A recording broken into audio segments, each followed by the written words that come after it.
E você que está ligado na TV Estadão, está preparado para mais uma super aula? A seguir, a professora Inês vai fazer um breve histórico sobre a língua espanhola. Boa aula!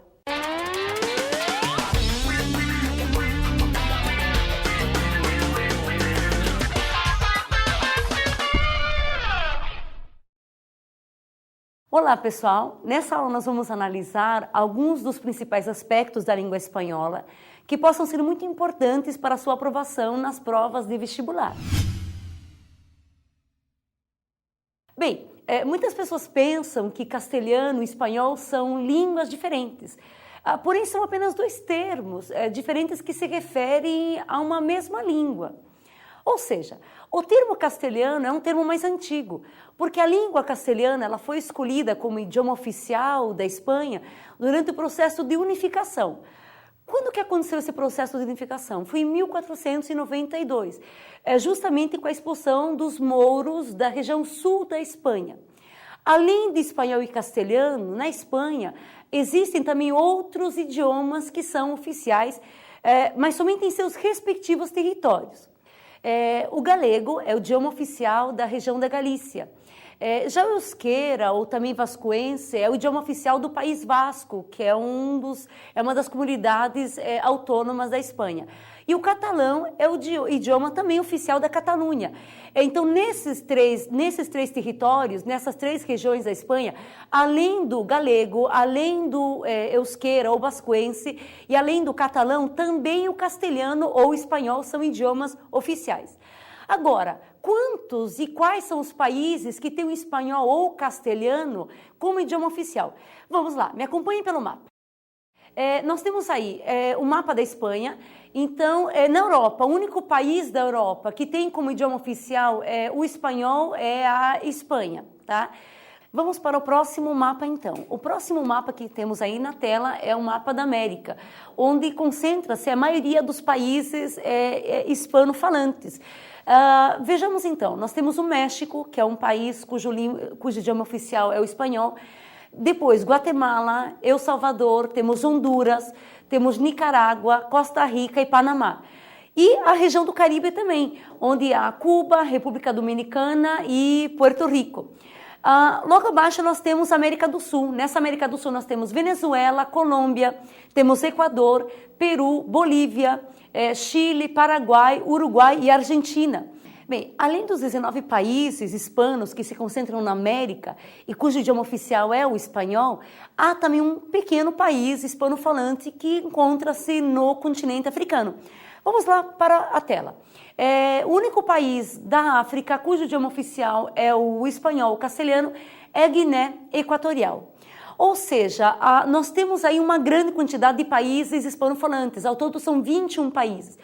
Então, o espanhol no Brasil, ele está presente em muitas situações, como em negócios, como em turismo, em outras relações.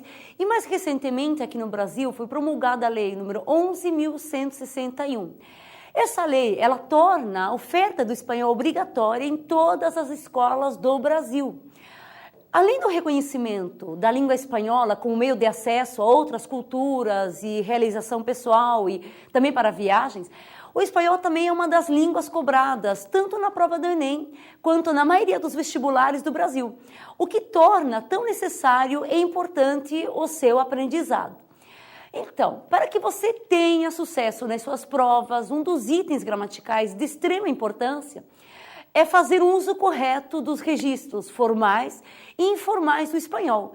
E isso cobra-se através do emprego de pronomes, sejam eles pronomes pessoais, pronomes possessivos e outros pronomes também. É necessário, então, adaptar esse registro segundo as exigências de cada situação. Os pronomes pessoais sujeito em espanhol, eles são os seguintes. Vamos lá? Me acompanhem pela tela. Nós temos aí, são três pronomes de primeira, segunda e terceira pessoa singular e três de primeira, segunda e terceira. Quais são eles? Nós temos na primeira pessoa do singular, yo, segunda, tu, terceira, él, ella e usted. A primeira plural, nós temos nosotros, vosotros, ellos, ellas e ustedes. Tome muitíssimo cuidado, porque aqui nós temos alguns pronomes que sempre serão utilizados em situações de formalidade. Quais são eles? O único pronome que será sempre formal, independente da variação linguística. Como o espanhol é o idioma oficial em 21 países, nós temos muitas variações linguísticas, algumas de cunho mais gramatical, mas o único pronome que sempre será formal é o pronome usted, que embora tenha a mesma origem do português, do você, cuja origem é de vossa mercê, o usted também tem a origem de vuestra mercê. Porém, no espanhol, o usted será sempre utilizado em situações de formalidade, já o você em situações de informalidade.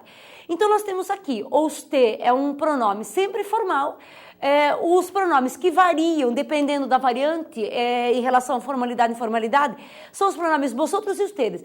Vosotros é um pronome que sempre será formal na variante americana, ou seja, do espanhol utilizado na América. Já o vosotros na Espanha, ele tem um tratamento, é utilizado em situações de informalidade. Os ustedes, ao contrário, na Espanha é um pronome utilizado em situações de formalidade e aqui na América usa-se o pronome usted, ustedes, em situações tanto formais quanto informais. O que sim, ele poderia equivaler ao português, ao pronome, aos tratamentos senhores, senhoras, senhoritas e também vocês. Então vamos lá, veja alguns exemplos com esses pronomes que aparecem. Primeiro, yo soy abogado. Segundo, tú eres muy guapa. Terceiras, ele é brasileño, ella é pelirroja, que pelirroja é ruiva. Usted es ingeniero. Então, esse usted es ingeniero significa que o tratamento dado à pessoa é um tratamento formal, podendo ser senhor, senhora, senhorita. Nós somos alunos de primeira pessoa do plural, vosotras sois azafatas. Azafatas são comissárias de bordo, aeromoças. E terceira do plural, ellos são jogadores, ellas são peluqueiras, que são cabeleireiras, e ustedes são chilenos. Porém, em alguns países aparece uma outra variação de forma de tratamento, que é o tratamento voceo, que é chamado como voceo. Me acompanhem pela tela, vamos lá. Então nós temos aqui, nós temos o voceo, nós temos o tuteio. O que é o tuteio? O tuteio é quando o tratamento é mais informal, ou seja, quando você solicita, quando você trata a pessoa por tu. Nós temos aqui o tuteio, quando o tratamento é familiar ou informal, se utiliza a forma singular tu. É o conhecido tuteio. Já em situações de formalidade, utilizamos o pronome de tratamento usted. O exemplo é, Alicia, tu eres minha invitada para a festa. Se eu digo tu eres, significa que a forma de tratamento utilizado para Alicia é o tratamento informal. Mas em alguns países, em algumas regiões, em determinados países, existe uma outra forma de tratamento que se chama voceo. Vamos lá. Voceo é o uso do pronome vos, como segunda persona singular, utilizando la quinta inflexión verbal correspondiente a vosotros, habitualmente mezclada con la segunda inflexión verbal correspondiente a tú. El pronombre vos es utilizado en algunos países hispanoamericanos, pero en mayor proporción en Argentina y Uruguay.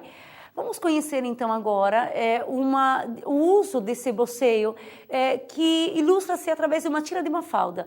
Mafalda é uma criação de Quino, que é argentino, e as tiras de Mafalda sempre aparecem em provas de vestibular. Me acompanhe pela tela e vamos lá. Aqui é uma prova de vestibular onde aparece Mafalda com seus amigos conversando. ¿Sabes lo que sos? Una comadrota chismosa, correveidile, que se pasa la vida metiendo su repugnante nariz en la vida de todo el mundo, para luego ir y desparramar ponzoña por todos lados. Eso sos. Y ahí Susanita comenta, lo que faltaba, que ahora una no pueda tener un hobby. Então visualizem, saber lo que sos, nós temos aqui sos, que é um verbo que foi flexionado como concordância ao pronome vos. Porque muitas vezes, quando esse pronome vos é utilizado, o verbo também sofre alteração, tá? O vos, ele é usado em todos os tempos verbais, porém a sua forma ela pode mudar no presente do indicativo e também, muitas vezes, no imperativo. Ou seja, no presente do indicativo, por exemplo, nós diríamos, se nós usássemos o tuteo, tu hablas. Caso usássemos o você, diríamos vos hablas. Então percebam que a sílaba tônica em verbos conjugados no presente do indicativo com o você, a sílaba tônica recai na última. Então se vos hablas. Outros verbos também acontece isso, como tu haces, usando o tuteo. Com você seria vos haces. Tu vienes, usando você, diríamos vos venís. Me acompanhe pela tela agora e vamos ver mais algumas situações em que aparece o uso do você. Vamos lá. Nós temos um texto aqui que é uma questão de vestibular. Me acompanhe. Quando mi hijo entró a la universidad y fui a dejarlo al campus en el auto, resultó que lo habían asignado al cuarto piso del edificio de alojamiento. Mientras cruzaba yo el estacionamiento para sacar otra valija del auto y subirla, dos chicas me llamaron desde la ventana de un dormitorio. Ánimo mamá, dijo una, ya falta poco. Como apenas podía con la carga, no respondí nada. Entonces, alcancé a oír a la otra joven preguntarle a la primera, ¿cómo sabes que esa señora es mamá? Fácil. ¿Quién más se pondría a hacer eso? Então, vejam aí, gente, pelo texto, uma das personagens diz, como sabes? Já? Então, vamos analisar uma dessas questões. Em como sabes que essa senhora é mamá? Sobre o sujeito da frase, está correto dizer que. Vamos então agora à primeira alternativa que se refere a esse texto. No texto, é o pronome de tratamento formal usted. Será que foi utilizado o pronome usted? Quando a personagem diz, como sabes? O saber significa que há uma informalidade no tratamento entre as duas personagens. Então não pode ser, porque usted é tratamento formal, como nós já vimos. Segunda alternativa, esse é o pronome de tratamento informal tu. Vocês perceberam que na fala existia como sabes. Então, sabes, se a sílaba tônica recai na última, não pode ser, porque com o tuteo nós diremos como sabes tu, não pode ser. Quarta alternativa, é o pronome de tratamento vos, de uso muito extendido na Argentina. Bom, nós temos aí, como sabes. Então, esse sabes foi utilizado por quê? Porque justamente segue o uso do você. Então, essa é uma alternativa correta. Número 8. É um pronome de tratamento informal, já que há uma relação de amistade entre as duas chicas que falam. Bom, nós vimos, gente, que o voceio ele é utilizado sempre em situações de informalidade. Então, sim, essa é uma alternativa correta, porque existe uma relação de informalidade entre as duas personagens. Correta também. Próxima alternativa, esse é o pronome de tratamento informal vos, que tem como plural a forma nosotros. No singular, nós dizemos vos, então nós diremos vos tenés, como vos sabés. O plural de vos seria o nosotros. Então, não pode ser. O que nós vimos aqui é que justamente as alternativas corretas são as que se referem ao uso del voceio. Sabés, o sabés é informal, então essas são as alternativas corretas. Outro tema também que é extremamente importante para que você tenha sucesso nas suas provas, nas suas escolhas, é o que se refere a divergências léxicas. O que são divergências léxicas? É um assunto muito importante e pelo fato do espanhol ter a mesma origem do português, ou seja, são línguas latinas, muitas palavras elas são parecidas com o português. Porém, essa aparente semelhança ela pode ser muito divergente. Em que aspectos? Pode ser divergente quanto à tonicidade, ou seja, palavras com sílaba tônica diferente comparadas com o português. Elas podem ser divergentes quanto ao gênero, palavras com gêneros diferentes, quando em português são masculinas, em espanhol são femininas ou vice-versa. Ou também elas podem ser divergentes quanto ao significado, que são os chamados falsos amigos, falsos cognatos ou então heterossemânticos. Bem, me acompanhe agora pela tela e vejamos algumas dessas divergências que elas precisam ser observadas com muita cautela. Vamos lá? Então, nós temos aqui a primeira das divergências, que são os heterogenéricos. Acompanhe o texto. Há muitos protocolos e costumbres relacionados com os viajes. Si bien muchas de estas costumbres pueden ser apoyadas o practicadas por muchas personas, la realidad es que muchos jóvenes y adultos, en general, muchas veces no realizan ese tipo de acciones, debido a que simplemente desconocen estas costumbres, si bien sus familiares las practicaram. Então, vejam que aqui nesse fragmento de texto, nós temos a palavra costumbres, que em português seriam os costumes, em espanhol são las costumbres. Outra divergência em relação ao gênero que aparece são a palavra viajes. Em português seriam as viagens, em espanhol são los viajes. Vamos ver uma relação aí de palavras que são consideradas heterogenéricas. Acompanhem pela tela. Vamos lá. Então, nós temos aqui a primeira palavra, el árbol, que em português é a árvore. Então, em espanhol masculino e em português feminina. Próxima palavra, el puente. El puente, que em português é a ponte. La costumbre, que em português é o costume. Aqui, preste muita atenção, porque nós temos uma regra bastante seguida, que é todas as palavras em espanhol que terminam em umbre, vejam que a palavra costumbre, se ela termina em umbre, independente do número, se ela esteja no singular ou no plural, ela sempre vai ser feminina. Então, nós diríamos la costumbre, la muchedumbre, la legumbre, por exemplo. Tá? Outra palavra, el estreno, que em português é a estreia. El color, que em português é a cor. La sangre, que em português nós dizemos o sangue. El paisaje, que em português é a paisagem. Então, além de palavras com o sufixo umbre, que serão sempre femininas, nós temos outras palavras que entram na classe de palavras com sufixo arre, terminação arre. Palavras que terminam em arre, independente do número, que se são viajes ou viaje, se é paisaje ou paisajes, elas sempre serão masculinas. Então, nós temos aqui el paisaje, que em português é a paisagem, el garage é a garagem, el viaje é a viagem. Então, palavras final umbre femininas, final arque sempre masculinas. E outras que aparecem mais. El origen, a origem, la leche, nós temos o leite, la miel, que é o mel, la sal, que é o sal, la nariz, que é o nariz. Bem, nós vimos então que heterogenéricos são palavras com gênero diferente. Vamos agora para a próxima divergência. A próxima divergência entre português e espanhol em relação ao léxico é o que se refere a heterotônicos. Esse termo, também nós temos outra variante, que são os heteroprosódicos. Então, heterotônicos ou heteroprosódicos são termos diferentes, mas que se referem, na verdade, à mesma divergência. São palavras cuja sílaba tônica é diferente. Palavras que podem ser iguais em relação à ortografia ou parecidas. Palavras que são iguais em relação à parte semântica, ao significado. Porém, o que muda é a sílaba tônica. Me acompanhem pela tela e vamos ver aí um exemplo. La policía levanta la acampada por una democracia real y devuelve las protestas a internet. Nós temos a palavra polícia, ela lembra muito bem a palavra polícia em português. Porém, em espanhol é policia, em português é polícia, a sílaba tônica é diferente. Outro exemplo é a palavra democracia, que em português é democracia, em espanhol é democrácia. Então, heterotônicos são palavras cuja sílaba tônica é diferente. Me acompanhem pela tela e vamos ver aí uma relação de algumas dessas palavras consideradas heterotônicas ou heteroprosódicas. Aproveitem e pronunciem também, tá?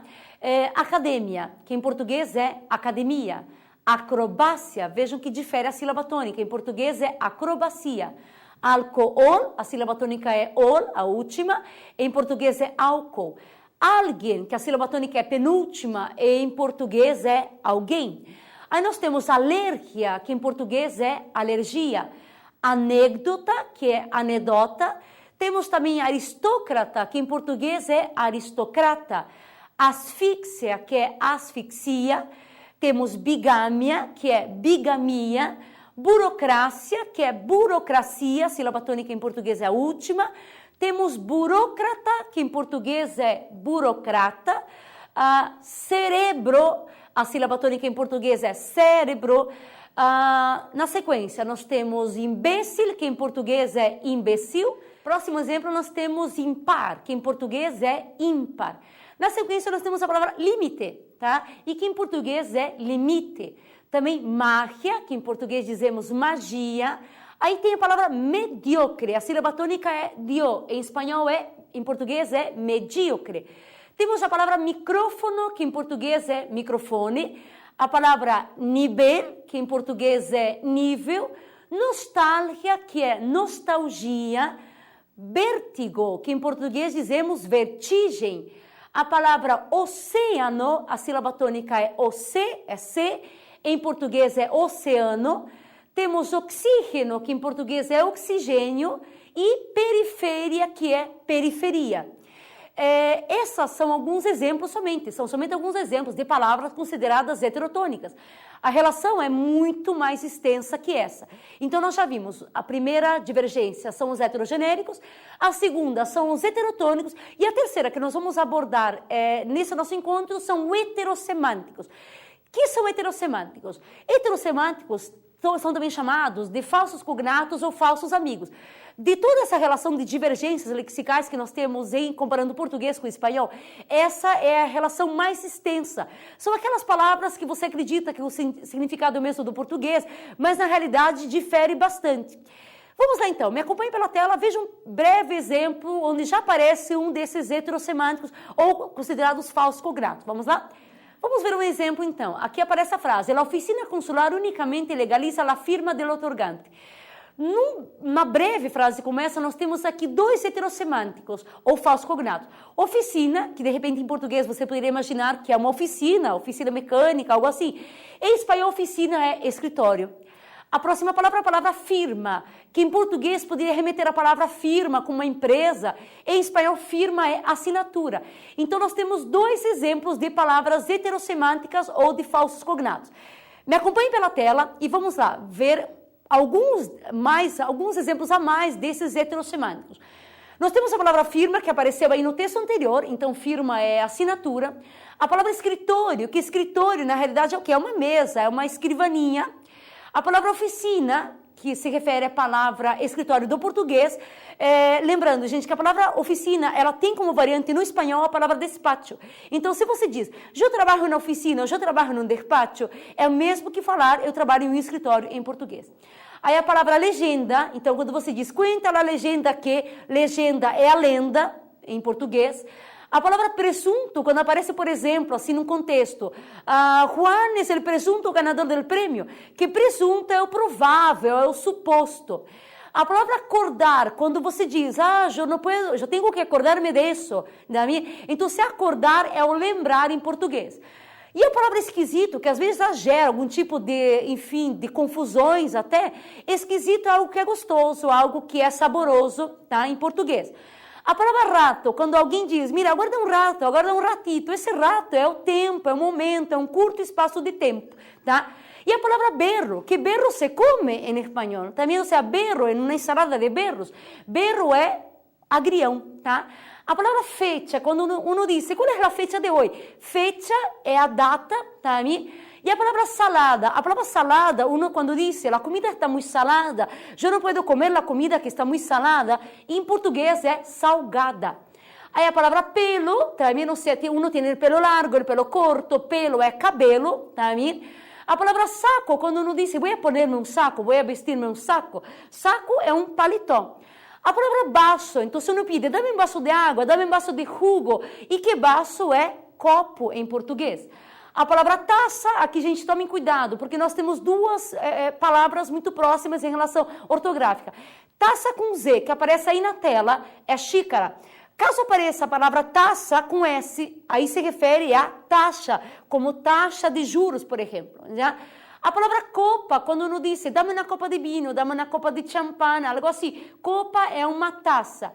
E a palavra balcão, que é uma sacada. Então, aqui nós temos, gente, uma breve relação de palavras que são considerados heterossemânticos ou falsos cognatos. Bem, vamos então agora, gente, a um próximo tema que também é de extrema importância para que você tenha êxito nas suas provas de vestibular. São conjunções. Nós vamos ver aqui uma breve relação dessas conjunções em espanhol. Então, o que são conjunções? São palavras de sentido único e que servem para estabelecer uma relação entre palavras ou orações. Embora haja uma quantidade bastante grande, nós vamos ver somente uma relação bastante restrita aqui. Me acompanhem pela tela e vamos ler um texto que fala sobre o espanhol, ou seja, hablemos del espanhol, e nesse texto já aparecem destacados algumas dessas conjunções. Vamos lá? Me acompanhem pela tela. Para que sepas el espanhol, esse é o título do texto. El español del mundo, el español también se habla en Filipinas, cerca de 1,5 millones de hablantes en 1988, junto con el inglés y el tagalo, y en Trinidad, isla situada cerca de Venezuela. Eu vou analisar aqui. Então, gente, nesse primeiro fragmento nós temos as conjunções I, que são conjunções consideradas em português aditivas e que em espanhol são chamadas de copulativas. Essa conjunção I, ela também tem a variante do E. Mas quando é que nós usamos o E no lugar do I? Nós só usamos o E no lugar da conjunção I quando ocorre algum caso de cacofonia. O que é cacofonia? É quando produz um som cacofônico, um som com ruído. Por exemplo, quando você diz Juan e Irene. Se eu digo Juan e Irene, isso em espanhol considera-se um caso de cacofonia. Então, para evitar essa cacofonia com I Irene, utilizaríamos a conjunção E. Aí diríamos Juan e Irene. Então, I e E são consideradas conjunções copulativas, tá? Então, nesse primeiro fragmento aparece a conjunção I. Continuamos. Sin embargo, debido a que a isla de Pascua, cuja língua nativa é Rapa Nui, é território de Chile, também se pode dizer que o espanhol se habla em Polinésia. Então, gente, esse fragmento se refere, claro, comenta-se sobre a ilha de Páscoa, que é uma ilha pertencente ao Chile, mas aqui aparece a conjunção, sin embargo. Sin embargo, gente, é uma das conjunções mais cobradas em vestibulares, tá? Sin embargo, nós podemos traduzir para o português por no entanto, por entretanto, por contudo. Agora, se numa questão de vestibular, pede-se o sinônimo de sin embargo, trabalha-se muito com a questão de sinonímia em provas de vestibular de espanhol. Sin embargo, na língua espanhola ele pode ter como equivalentes o no obstante, por exemplo, nesse texto poderíamos dizer no obstante devido àquela isla. No lugar de no obstante, no lugar de sin embargo, poderíamos também utilizar o pero. Então, sin embargo tem como sinônimos no obstante, tem como sinônimo pero, tem como sinônimo mas, porém o mas é sem acento, tá? Então, continuando o texto, nós temos, afirma que o espanhol é asimismo a língua materna de cientos de miles de judíos sefardíes ou sefarditas descendientes de aquellos expulsados de Espanha em 1492, por los reyes católicos, quienes viven especialmente en Turquía, los Balcanes, en Asia Menor, norte de África. Nesse fragmento nós temos asimismo. Asimismo também é uma conjunção, que nós poderíamos colocar como equivalente ou também, por exemplo. Pero também em Holanda, Grécia, Bulgária, Iugoslávia, Egipto, Líbano e Síria. Además, existem grandes comunidades em França, Estados Unidos e Israel.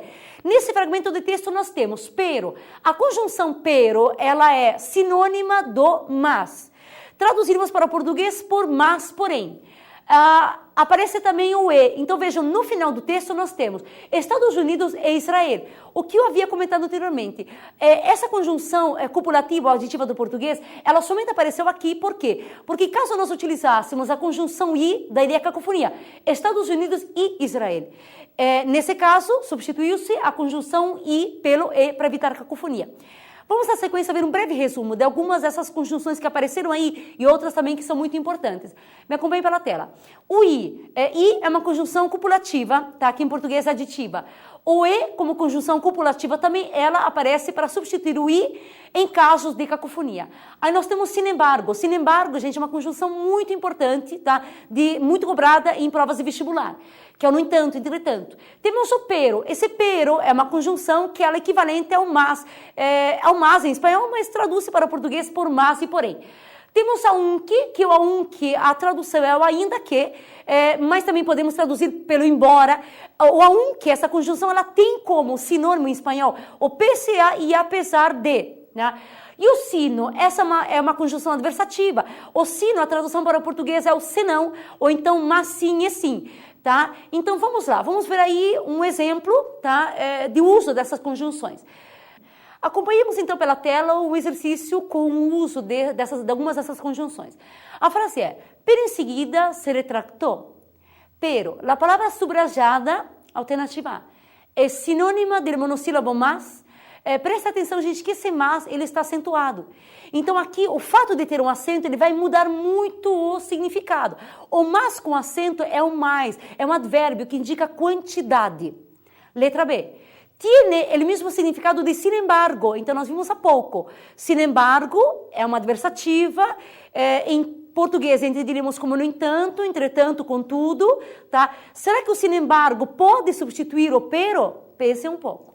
Alternativa C. Pode ser substituída com igual sentido por todavia.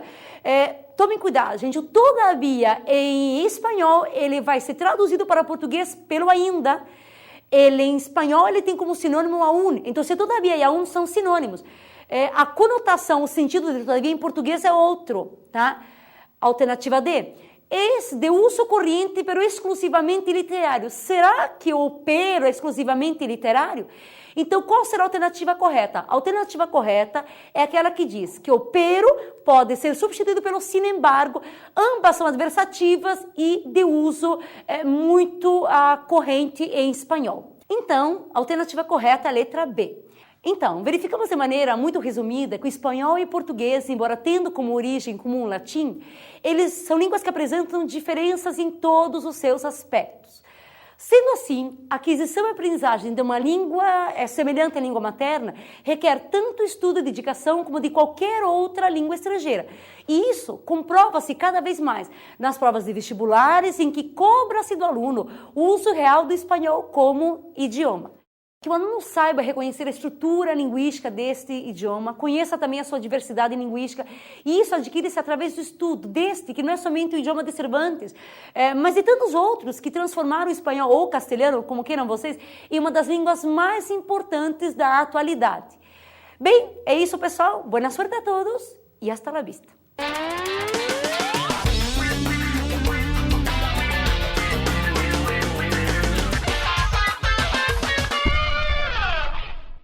Chegamos ao fim de mais uma sessão de revisões. Em breve estaremos de volta aqui na TV Estadão para mais um encontro das superaulas Enem 2011.